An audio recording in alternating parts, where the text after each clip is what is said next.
Commander Vex Talon stared at the secure feeds from the outer perimeter of Outpost DLX-9, his scaled fingers gripping the edge of the tactical console until the metal creaked. The scene playing out before him should have been impossible. A single human, walking not running, approached the main gate of the most secure Imperium facility in the quadrant. Magnify Sector 7. Talon ordered his four-chambered voice box, producing the harsh, clicking sounds of the QR language. Lieutenant Zarn complied instantly. The grainy holographic projection zoomed in on the figure. Standard Earth Alliance combat suit, no insignia, no obvious weaponry. The human didn't even have the decency to appear concerned. Status of perimeter defenses, Talon demanded. All systems operational. Commander Zarn replied, her voice steady despite the impossibility unfolding before them. Energy shield at full capacity. Motion trackers, heat sensors, quantum displacement detectors all functioning normally. Then, why, Talon said, the membranes of his inner eyelids flickering with agitation. Is that human still alive? The outpost's automated defense grid should have vaporized any unauthorized approach within 500 meters. The energy shield alone was calibrated to disintegrate organic matter on contact. And yet, as Talon and his crew watched in stunned silence, the human simply walked through the shield as if it weren't there. Sound General Quarters, Talon ordered. Activate all interior defenses. Deploy Squad 7 to the main gate. I want that human contained or neutralized. Alarm klaxons blared throughout the fortress. 5,000 QR soldiers, the elite of the Imperium military, rushed to battle stations. The massive volcanic fortress carved into the heart of a dormant volcano on the barren moon. Terrace transformed from research facility to war machine in seconds. Talon turned to Lieutenant Zarn. What are the readings on the intruder? Zarn's long, elegant fingers danced over the sensor array. Standard human biometrics, Commander. Elevated heart rate, but within normal parameters for their species. No unusual energy signatures. No stealth technology detected. She paused, compound eyes widening slightly. It's just a human. Impossible, Talon said. Nothing gets through our shields. Nothing. On the display, the human had reached the main gate.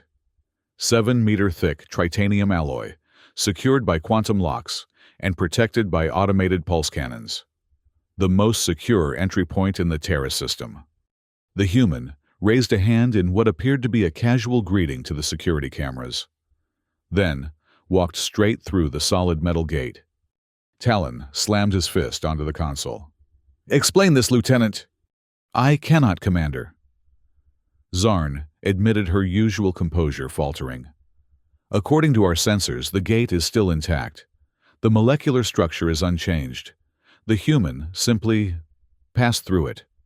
Where is Squad 7? Talon demanded. The tactical display shifted to interior cameras. 20 QR soldiers in full battle armor stood in the entrance hall, weapons trained on the human who had materialized among them. But they weren't firing. Squad 7, this is Commander Talon. Neutralize the intruder immediately. No response. On screen, the soldiers remained perfectly still as the human walked between them, headed deeper into the facility. They're not responding to commands, Zarn reported, frantically checking communication systems. No sign of jamming or interference. Vitals show they're alive and conscious, but they're letting the human pass. Talon finished his voice, dropping to a dangerous rasp. Check for telepathic influence, mind control, anything. Nothing detected, Commander. Their neural patterns are normal. Talon stared at the screens, watching as the human proceeded deeper into the fortress.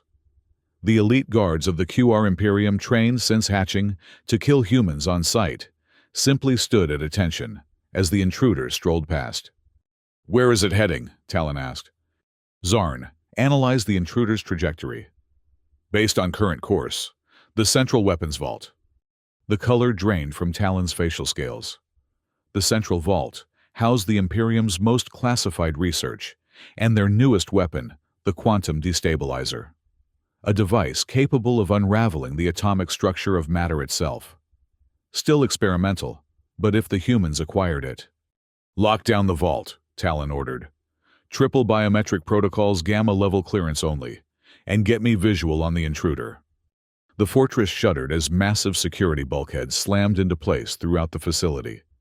On the displays, red warning lights bathed the corridors in crimson as the human continued its leisurely pace toward the heart of the installation. "Commander," Zarn said, her voice unnaturally quiet, "the human is approaching Checkpoint Delta." Checkpoint Delta was the last line of defense before the central vault. 20 elite shock troops, automated turrets, and a security scanner that could detect individual molecules. "Hold position at Delta," Talon ordered through the comm. "Nothing gets through. Authorization terminate with extreme prejudice." On screen, the human approached the checkpoint. The guards raised their weapons, and then stood aside. "No," Talon whispered. "Impossible." The human nodded politely to the guards and continued forward, approaching the final security door. Triple-layered molecular locks requiring 3 separate officers' biometric data to open. The door slid open before the human reached it. "How?" Talon demanded, his voice cracking with strain. "How is it doing this?" Zarni's fingers flew over the console. "Commander, I'm getting strange readings from the intruder. The biosigns. They're fluctuating between human and nothing. Nothing explain. One moment our sensors register a standard human life form. The next, they show empty space, as if the intruder is phasing in and out of our reality." Talon's mind raced. The Imperium had encountered many species in its expansion across the stars, but nothing that could phase through solid matter or override the wills of trained soldiers. Humans were crafty, unpredictable deathworlders, dangerous in their primitive way, but they didn't possess this kind of technology. "The vault," Talon said suddenly. "Show me the vault." The display shifted to the central weapons vault. The massive room housed dozens of prototype weapons, each capable of devastating an entire planet. At its center, suspended in a containment field, floated the quantum destabilizer, a small, unassuming device that had taken the Imperium's best scientists 15 years to develop. The human was already inside. "Initiate Protocol Omega," Talon ordered, his voice deadly calm. "Authorization Talon Prime 7 Delta." Zarn's compound eyes widened. "Commander, Protocol Omega will release neurotoxin throughout the entire vault section. We have 57 researchers in that area." "I'm aware," Lieutenant Talon said, not looking at her. "Execute the order." Zarn hesitated for only a moment before entering the command. On the displays, warning lights flashed as invisible, odorless gas flooded the vault section. Designed specifically to target mammalian nervous systems, the toxin would kill a human in seconds. The figure in the vault didn't even flinch. Zarn checked her readings. "Toxin concentration at lethal levels, Commander. The human should be dead." But the intruder wasn't dead. It had reached the central platform where the quantum destabilizer hovered in its containment field. With apparent curiosity, the human studied the device. "Who are you?" Talon whispered to the screen. "What are you?" As if hearing him, the human looked directly at the security camera and smiled. It was a terrifying expression on a species that had no business showing teeth unless they meant to attack. Then deliberately, the human reached into the containment field and took the quantum destabilizer. Alarms screamed throughout the fortress. The containment field's disruption should have triggered the antimatter failsafes, destroying the entire vault, rather than allowing the weapon to be compromised. But the failsafes didn't activate. Seal the fortress," Talon ordered, his voice tight with controlled panic. "No communications in or out. Nothing leaves this moon." "Communications already jammed," Commander Zarn reported. "I can't reach the perimeter stations or the orbital platforms." Talon stared at the displays, watching as the human examined the quantum destabilizer. The device was useless without the activation codes, but that seemed like small comfort now. "Where are the security teams?" he demanded. "Not responding to commands," Zarn said. "All personnel in the intruder's vicinity appear to be standing down." "Standing down," Talon hissed. 5,000 elite troops and they're standing down before a single human. I don't understand it either, Commander, but the fact remains. A new alarm cut her off. This one deeper, more urgent than the others. What now? Talon demanded. Zarn's fingers moved across her console, and her posture stiffened. The antimatter containment in Section 12 is destabilizing. Catastrophic breach imminent. Section 12 housed the fortress's power core enough antimatter to vaporize half the moon if containment failed. How the human is still in the vault? Unknown, Commander, but the cascade failure is accelerating. Estimated time to critical mass 7 minutes. Talon made his decision instantly. Evacuate the fortress. All personnel to emergency transport. Zarn looked up, shocked. Commander, the Supreme Council's directive is clear. We are to die with the fortress, rather than abandon it. And what good will 5,000 dead soldiers do, the Imperium? Talon countered. We need to report what happened here. Sound the evacuation. As the evacuation order blared throughout the fortress, Talon watched the human on the monitors. It had pocketed the quantum destabilizer and was now walking unhurriedly back, the way it had come, passing more unresisting guards. Track that human, Talon ordered. I want to know exactly where it goes. But as they watched, the figure on the screen flickered once and vanished. Where did it go? Talon demanded. Zarn checked the sensors. No readings, Commander. The human has disappeared. The fortress shuddered as the first antimatter containment field failed, sending tremors throughout the structure. Warning lights flashed across every console.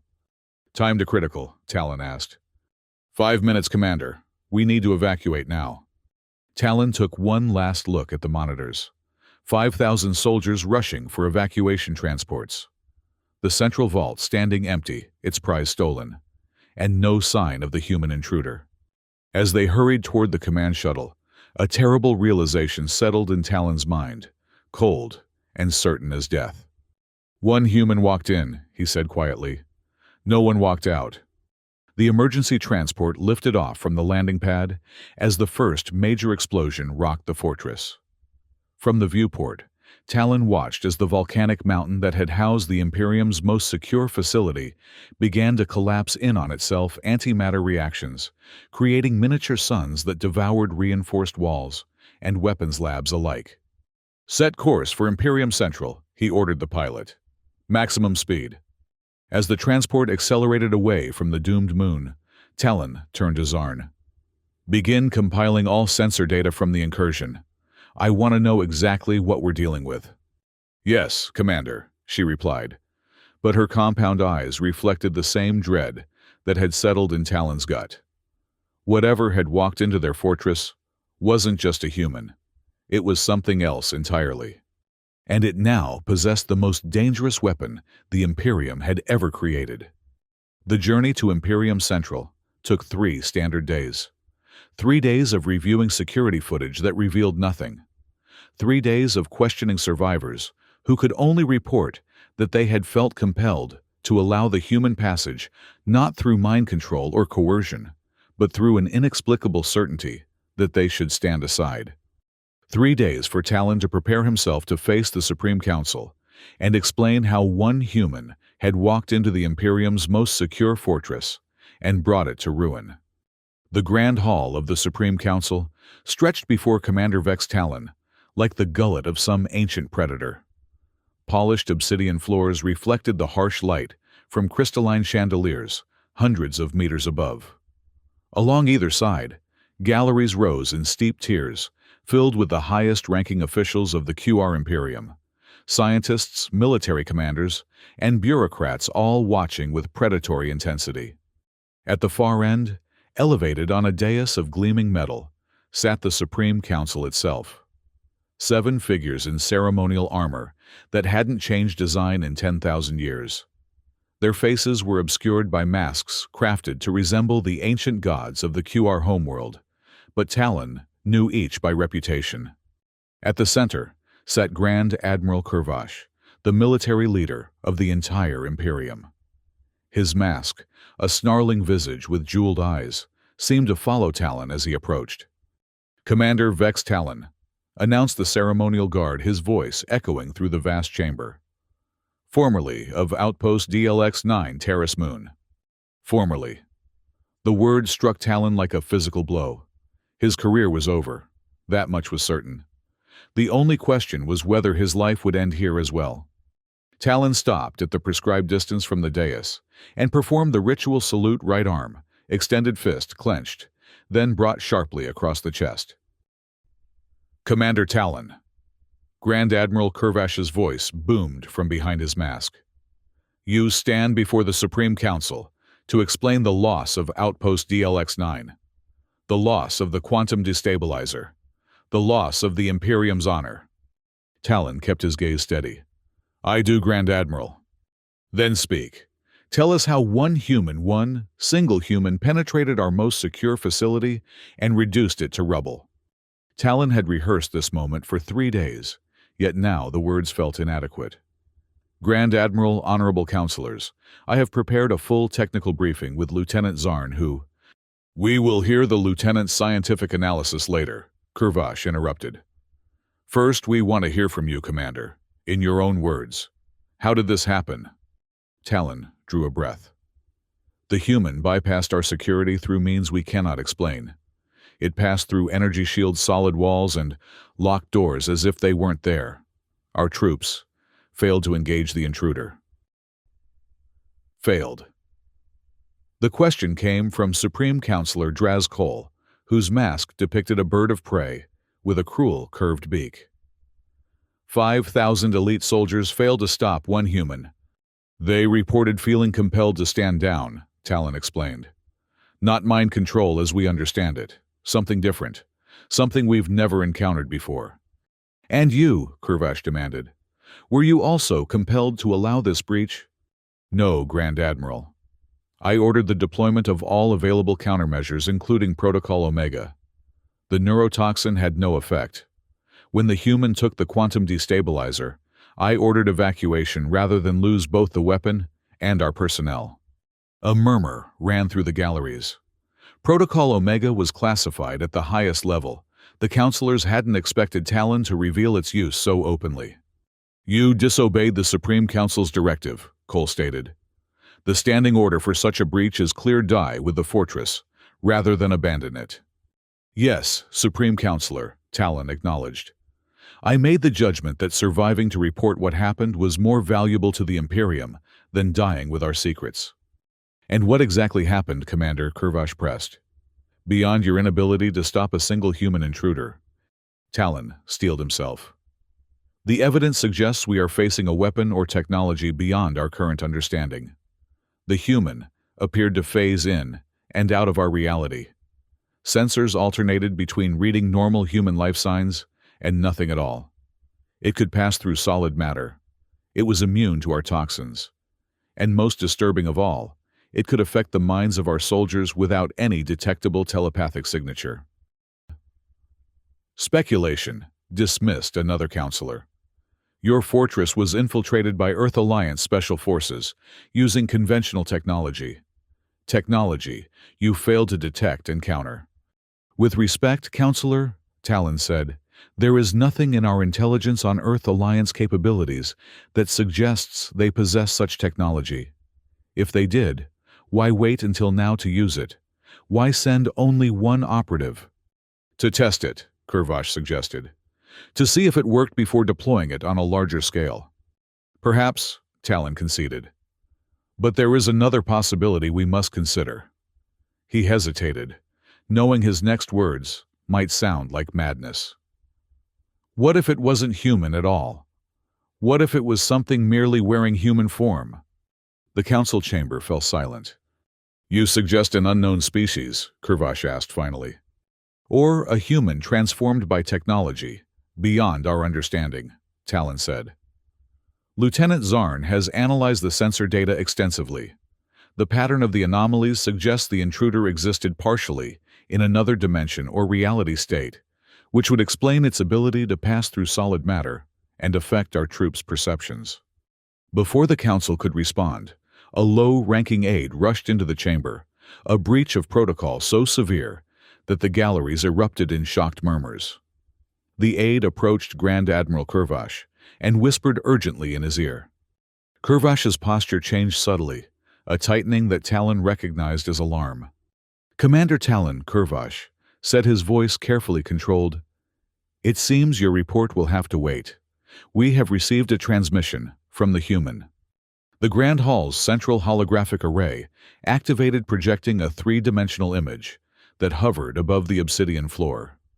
A human figure, the same one Talon had watched walk through his fortress, stood calmly in what appeared to be a standard Earth Alliance military vessel. "Greetings, esteemed leaders of the QR Imperium," the human said, speaking perfect QR language, with an accent so flawless it sent chills down Talon's spine. "My name is Jack. I believe I have something that belongs to you." The human Jack held up the quantum destabilizer, turning it casually in his hand, as if it were a trivial trinket, rather than the most dangerous weapon in the galaxy. "Trace this transmission," Kurvash ordered sharply. An aide bent to a console. "Already attempting, Grand Admiral. The signal is unusual. It appears to be coming from the Proyon system." The Proyon system, 3 days' travel from Imperium Central, in the opposite direction from Terrace. No ship could have made that journey in the time since the fortress fell. "I understand your confusion," Jack said, as if reading their thoughts. "How did I get from your fortress to Proyon so quickly? How did I walk through your walls? How did I convince your soldiers to stand aside? All fascinating questions, but ultimately irrelevant." The human's casual dismissal of the Imperium's greatest military minds sent another ripple of shock through the council chamber. "The relevant question," Jack continued, "is what happens next. You've been at war with the Earth Alliance for 3 solar cycles. You've taken 17 of our colonies, killed millions of our people, all because you believe humans are inferior, unpredictable Deathworlders who need to be controlled or eliminated." "The human speaks treason in our sacred hall," hissed Supreme Counselor Cole. "Cut the transmission." "I wouldn't do that," Jack said mildly. "You'll want to see this next part." The holographic image shifted, showing a small, icy planet rotating slowly in space. "This is Proyon 4, Jack explained. "Uninhabited, no strategic value. Perfect for a demonstration." A sense of dread settled over Talon as he watched the human activate the quantum destabilizer. A small device, no larger than a hand that had taken the Imperium's greatest minds 15 years to develop.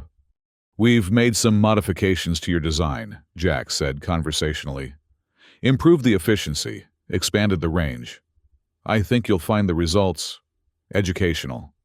On the holographic display, a beam of pale blue light shot from a point in space, presumably Jack's ship, and struck the planet. For a moment, nothing seemed to happen. Then, like fabric unraveling from a single pulled thread, the planet's surface began to come apart. Not in an explosion or conventional destruction, but in a methodical cellular disintegration that spread from the impact point across the entire surface. The council chamber was utterly silent as they watched an entire world unravel before their eyes. "Our sensors are confirming," whispered the aide at the console. "Proyon 4 is dissolving at the atomic level." In less than 5 minutes, where a planet had been, there was nothing but a cloud of dispersing particles. Jack's face reappeared in the holographic projection. "That was one planet with one weapon at minimum power. The Earth Alliance now has the capability to produce these weapons in quantity. We have mapped every QR world outpost and fleet position." "This is an outrage," Cole exploded. "This transmission is clearly a fabrication." "Dispatch an observational fleet to the Proyon system," Kurvash ordered, cutting off Cole's protest. "I want verification of what we've just witnessed." "That would be prudent," Jack agreed. "In the meantime, Grand Admiral, I have been authorized to present the Earth Alliance's terms for peace." Peace. The word fell into the council chamber like a stone into still water. "The Imperium does not negotiate with," Cole began. "The terms are simple," Jack continued, ignoring the interruption. "The QR Imperium will withdraw immediately from all contested systems and human colonies. You will pay reparations for the damage caused during your occupation. You will issue a formal apology for the war of aggression. And you will establish diplomatic relations with the Earth Alliance, including cultural exchange programs, to foster mutual understanding. Or, Kurvash asked quietly. Jack smiled that same unsettling smile Talon had seen on the security feeds at the fortress. There is no or, Grand Admiral. These are not negotiable demands with alternatives. These are the conditions under which the Earth Alliance will allow the QR Imperium to continue existing. The silence that followed was absolute. Never in its 10,000-year history had the Imperium been spoken to in such terms. You have 3 standard days to begin implementation of these terms, Jack said. We will know if you comply. We'll be watching. The human glanced directly at Talon. We are always watching. The transmission cut off, leaving the council chamber in stunned silence. After several long moments, Grand Admiral Kurvash stood. The council will adjourn to discuss these developments. Commander Talon, you will remain available for further questioning. As the councilors filed out, surrounded by aides and security, Talon remained standing on the obsidian floor, staring at the space where the holographic image of the destroyed planet had been. Lieutenant Zarn approached him quietly. Commander, what do you think the council will decide? Talon had served the Imperium for his entire adult life. He had fought in a dozen campaigns, rising through the ranks, through loyalty and unwavering devotion to the Imperium's expansion. Yet in this moment, he felt nothing but cold certainty. They'll accept the terms, he said softly. They have no choice. The Imperium has never surrendered, Zarn reminded him. The Imperium has never faced extinction before. Talon turned to her. One human walked into our fortress. No one walked out. Now we know why. 2 weeks later, Commander Vex Talon stood on the observation deck of an Imperium diplomatic vessel, watching as the QR fleet withdrew from the Orion sector, the first of many sectors, to be evacuated under the peace terms. 17 captured human colonies would be returned. Reparations would be paid. A formal apology had already been issued by the Supreme Council itself. The war was over. Commander, Lieutenant Zarn joined him at the viewport. I've been looking for you. These days I'm not difficult to find, Talon replied dryly. Since the Council's decision, he had been assigned to oversee the cultural exchange aspects of the peace agreement, a promotion disguised as exile. The commander who lost the fortress was now responsible for understanding the humans who had brought the mighty Imperium to its knees. I've been reviewing the final reports from the Proyon investigative fleet, Zarn said, her voice careful. There's something you should know. Talon turned to face her. What is it? The quantum analysis of the remaining particles from Proyon 4 shows inconsistencies. The pattern of atomic dissolution doesn't match what our theoretical models predicted for the quantum destabilizer. What are you saying? Zarn hesitated. I believe the weapon the human used was not our quantum destabilizer. It was something else entirely. Something more advanced. Talon felt a chill run through him. They didn't need our weapon at all. It appears not, Zarn agreed. Which raises the question, why did they take it? Why stage the infiltration of our fortress? To send a message, Talon said slowly. To demonstrate that they could bypass our strongest defenses. That nowhere in the Imperium was safe from them. He turned back to the viewport, watching the QR warships preparing for jump to the next sector. The weapon demonstration was merely the proof of concept. But what was the concept? Zarn pressed. What were they really proving? Before Talon could answer, his personal comm unit chimed a distinctive tone, indicating a secured military channel. He frowned. No one should be contacting him on that frequency. His new assignment had placed him outside the regular chain of command. He activated the comm. Commander Talon. Hello, Commander. The voice was instantly recognizable, the human Jack. Talon stiffened. How did you access this channel? The same way I walked through your fortress walls, Jack replied, amusement evident in his tone. Some barriers are more permeable than others if you know how to look at them. Zarn's compound eyes widened in alarm. Talon signaled for her to begin tracing the communication, though he suspected it would be futile. "What do you want?" Talon demanded. "To congratulate you," Jack said. "You're the only QR officer who made the correct decision that day. You chose to evacuate rather than die pointlessly. You recognized when pride needed to yield to survival. That's why you're still alive and why you've been chosen for your new role." "As a cultural attaché," Talon said bitterly, "studying humans after being defeated by one." "The first of many cultural exchanges," Jack corrected him. "The beginning of a new relationship between our species, one built on mutual respect rather than conquest." "Respect." Talon couldn't keep the incredulity from his voice. "You threatened our entire civilization with extinction. After you tried to exterminate ours," Jack countered mildly. "Sometimes Commander Peace can only be achieved when both sides recognize they cannot win through force alone. You needed to understand that humans are not merely unpredictable deathworlders, we are equals, worthy of respect." Talon was silent for a moment, processing this. The fortress raid, the weapon theft, the planetary demonstration, it was all to force recognition. "Precisely," Jack said. "And it worked. The war is over. Lives on both sides will be spared. In time, perhaps our species will even become allies. And if we had chosen differently, if the Council had rejected your terms..." Jack's voice lost its warmth. "Then I wouldn't be speaking with you now, Commander. And there would be far fewer QR worlds in the galaxy." The threat was implicit but clear. Talon fought back a shudder. "I look forward to working with you, Commander Talon." Jack continued, his tone light once more. "You'll find humans are quite reasonable once you get to know us. Just remember, I'm always around. And next time we may bring friends." The communication ended abruptly. Zarn looked up from her console, confirming what Talon already knew. "Untraceable," she said. "The signal appeared to come from everywhere and nowhere simultaneously." Talon stared out at the stars, considering Jack's parting words.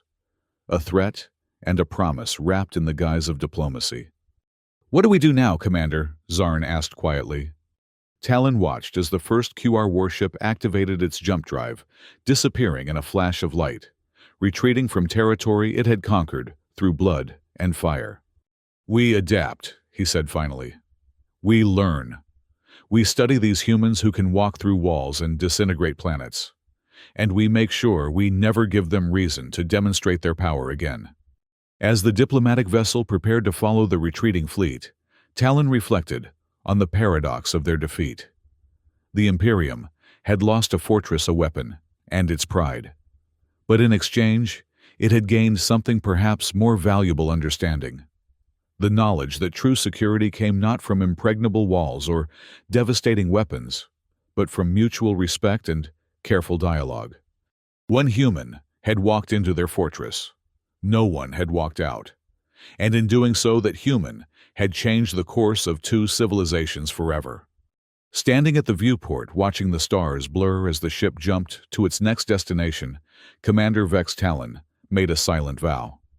He would learn everything there was to know about humans, their strengths, their weaknesses, their unpredictable nature. Not to defeat them, but to understand them. To ensure that the next time their paths crossed, it would not be through the walls of a fortress, but across a table of diplomacy. Because Talon now understood what the human Jack had truly demonstrated: in a universe of infinite possibilities, peace achieved through understanding was more powerful than any weapon ever created.